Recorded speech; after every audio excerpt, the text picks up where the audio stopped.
नाज़रीन किराम अस्सलामु अलैकुम वरहमतुल्लाहि वबरकातुह।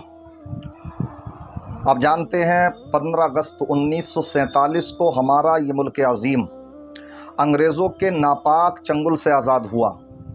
क्या ये आज़ादी ऐसे ही हमको मिल गई बहुत आसानी के साथ? नहीं, बल्कि हमको इन ख़ास मौक़ों पर जिन मुजाहिदीन ने अपनी जान की क़ुरबानियाँ पेश की, अपने बच्चों की क़ुरबानियाँ पेश की, उन मुजाहिदीन को खिराज अक़ीदत पेश करना चाहिए। और उनकी तादाद कोई 2-4-2000 में नहीं है, बल्कि उनकी तादाद लाखों में है। और एक बात और याद रखते चलें कि उस वक्त का हिंदुस्तान और आज का हिंदुस्तान, इसमें बहुत बड़ा फ़र्क है।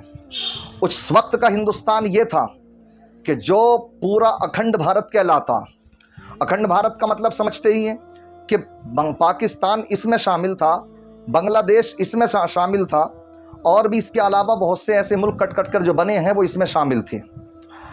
उन तमाम लोगों ने मिलकर और ख़ास कर इस मौके पर जो आज़ादी की रूह फूंकी, जो रूह रवा रहे मुजाहिदीन, वो मुसलमान थे।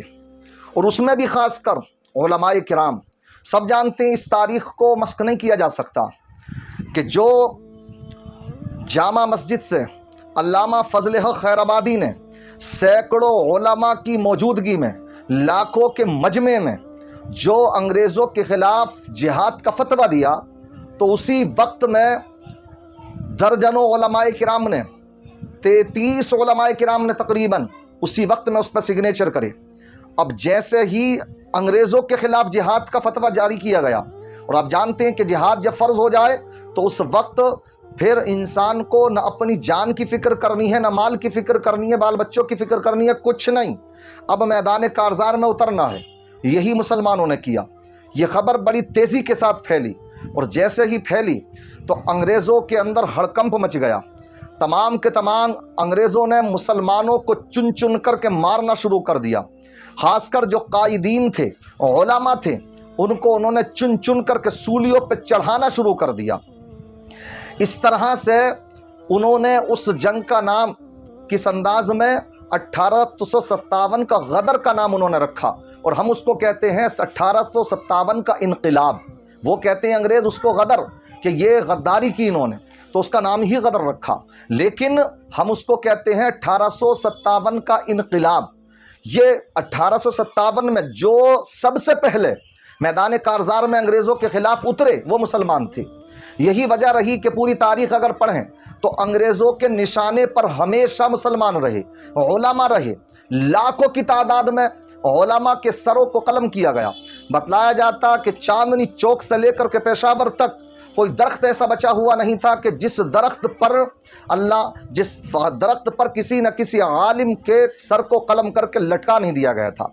मुसलमानों के सरों को कलम कर दिया गया था, कितने लाखों की तादाद में। मैं ये नहीं कहता कि इसमें हमारे जो दीगर बरादरान वतन हैं उनका इसमें कोई उनका हाथ नहीं है, नहीं, उनकी भी कोशिशें रहीं, और सबकी मिलजुल कर के जब कोशिश इकट्ठी हुई तो वो दिन भी आया कि तकरीबन 100-150 साल संघर्ष करने के बाद फिर 1947 को इस मुल्क को आज़ादी नसीब हुई। सूए किस्मत, जैसे ही आज़ादी नसीब हुई तो इधर आज़ादी नसीब हुई, उसी वक्त में इसी हिंदुस्तान का बंटवारा भी होने लगा। उस वक्त के क्या मामलात रहे ये तो उस वक्त के दानिशवरान जानते हैं, मगर क्या ये बंटवारा हिंदुस्तान के हक़ में बेहतर रहा, क्या पाकिस्तान के हक़ में बेहतर रहा, या बांग्लादेश के हक़ में बेहतर रहा? अगर ये सब के सब मिले हुए आज होते तो दुनिया की सबसे बड़ी पॉपुलेशन अगर कहीं होती तो वो हिंदुस्तान की होती। हर एतबार से हिंदुस्तान का एक बहुत बड़ा असर रसूख होता। इसी के ताल्लुक़ से एक ध्रुव राठी हैं, आप जानते हैं, बहुत बड़े यूट्यूबर हैं, उन्होंने अपनी एक छोटा सा बयान जारी किया है। आप इनके इस बयान से कहाँ तक मुत्तफ़िक़ है? ये जो कह रहे हैं, क्या आप इस बात से मुत्तफ़िक़ हैं?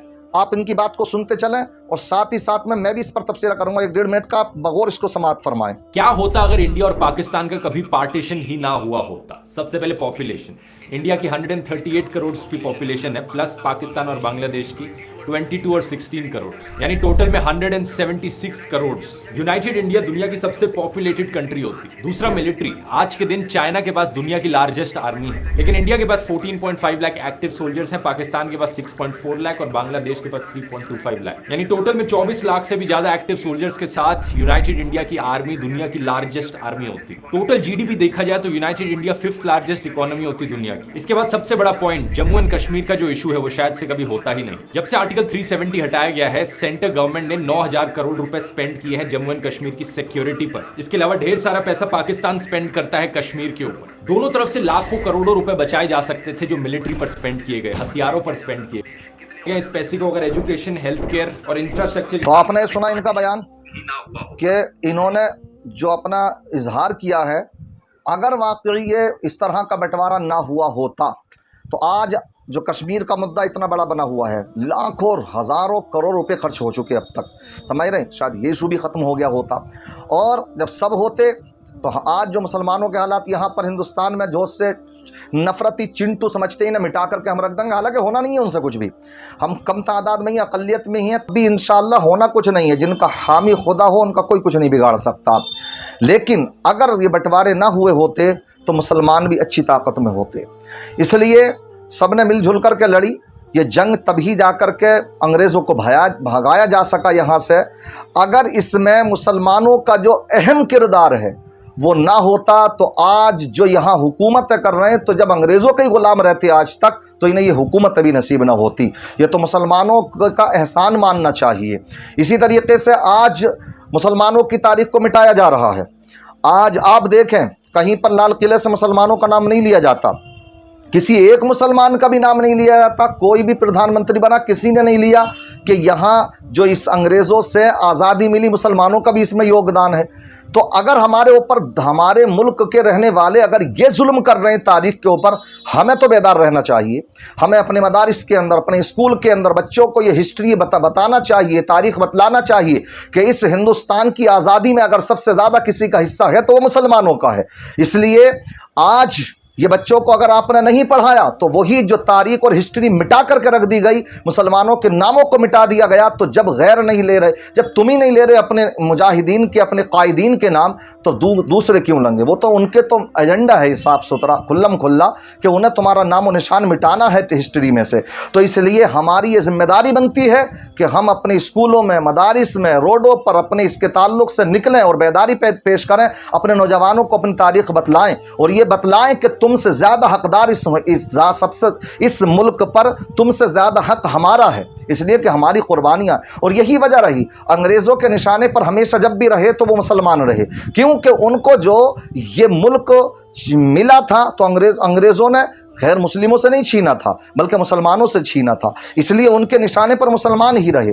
आप देखें, तारीख उठा करके देखें, हकीकत नहीं छुपाई जा सकती है। लाल किले पर देख लीजिए, नाम मौजूद है, इंडिया गेट पर नाम मौजूद है। कितने आज भी राज्य ऐसे हैं कि वहाँ पर मुजाहिदीन के नाम मुसलमानों के लिखे हुए हैं मगर बयान नहीं किए जाते हैं। तो दुनिया बयान नहीं कर रही तो तुम भी क्या अपनी तारीख को मिटाओगे? इसलिए जो कौम अपनी तारीख को भुला देती है तो फिर उस कौम का जवाल बहुत यकीनी हो जाता। इसलिए तारीख को अपने पढ़िए, बच्चों को बतलाइए। हमारा इस मुल्क हिंदुस्तान की आज़ादी में सबसे ज़्यादा अहम रोल है, इसलिए अच्छे से मनाएं। स्वतंत्रता दिवस, इंडिपेंडेंस डे सबको मुबारक हो, खूब खूब मुबारक हो। अल्लाह ताला हमारे इस मुल्क में अमन सुकून कायम फरमाए। जितने भी दुनिया में हमारे यहाँ पर मुसलमान भाई आए और उन्होंने इस मुल्क के लिए कुर्बानियाँ पेश की हैं, अल्लाह सबकी कुर्बानियों को कबूल फरमाए, सबको जन्नतुल फिरदौस में आला से आला मकाम नसीब फरमाए।